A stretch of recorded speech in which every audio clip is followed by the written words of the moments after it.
A sequel? Let's see how much it follows the first one.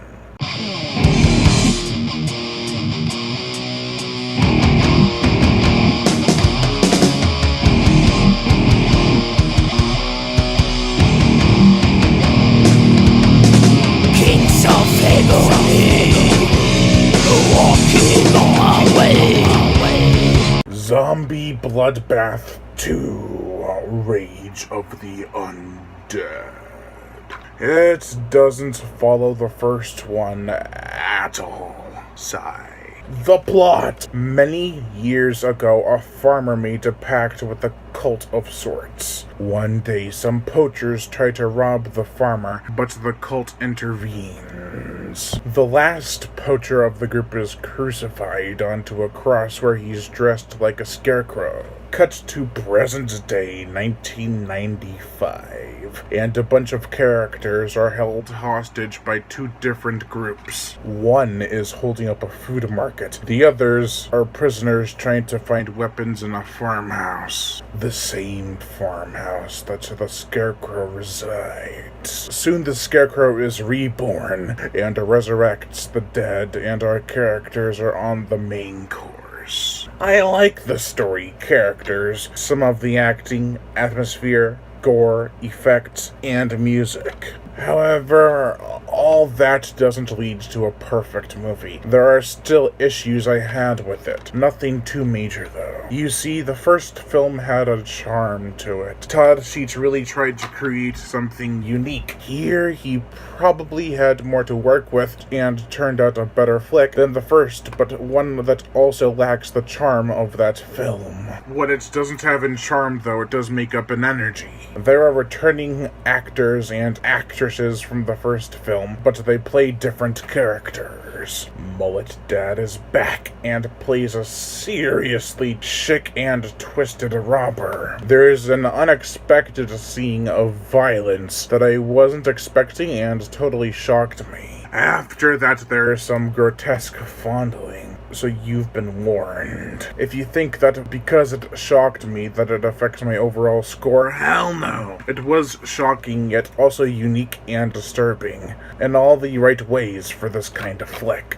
Let us just say that the robbery scene is all sorts of twisted and fucked up. It is also quite the spectacle, and works in an insane sort of way. There is a final girl who is actually the most badass of the characters. She fights off the dead with test tubes of flesh-eating bacteria. Minimalistic, yet super effective. The acting has improved somewhat in this film. With a runtime of 1 hour and 33 minutes, you do get more character downtime. We discover what these characters think of the horrible situation they are in, as well as each other. Boasting some good atmosphere is always a nice addition. There's some fog in the beginning and gritty sights of buildings. I can't decide if I love the black and white effect on the camera or loathe it. It is definitely interesting and gives the film quite the gritty makeover every time it's used. Another thing about this movie I love is the pacing. It's a non-stop thrill ride from beginning to end. It never gets boring and never settles down for more than a minute or two. Even with the character downtime, it is still energetic and shot well. The first zombie doesn't even appear on screen until around half an hour in, and the build-up doesn't drag. We establish what characters are where, and what their intentions are. I bet a lot of people are wondering, is this even gorier than the first? Let me answer that for you. The gore, the effects, yes, this film has better effects, but about the same amount as the first. Maybe a little bit more. We get innards and guts ripped out and eaten. Melted zombies, some graphic shit involving glass. A dude's legs are split like a wishbone. There's a bloody and effective eye gouging, and a deadly kiss that leads to a severed tongue. If it is not gorier than the first, then it is definitely more brutal. The effects are a step up, and the blood actually looks like red blood and not pink froth.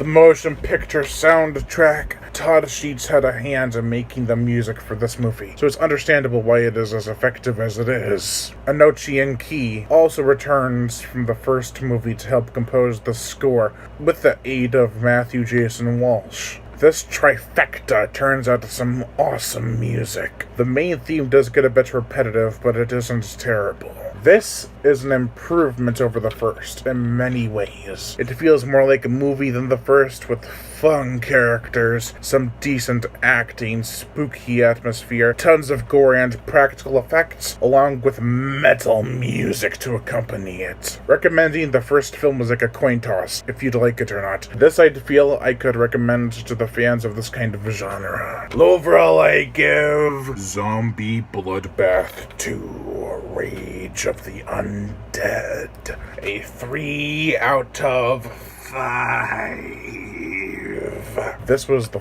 4th Todd Sheets movie I watched, and it did not disappoint. Lion Brian Gatto, host of Horror Show Entertainment. Make sure to like my Facebook page in the description below to leave comments and subscribe.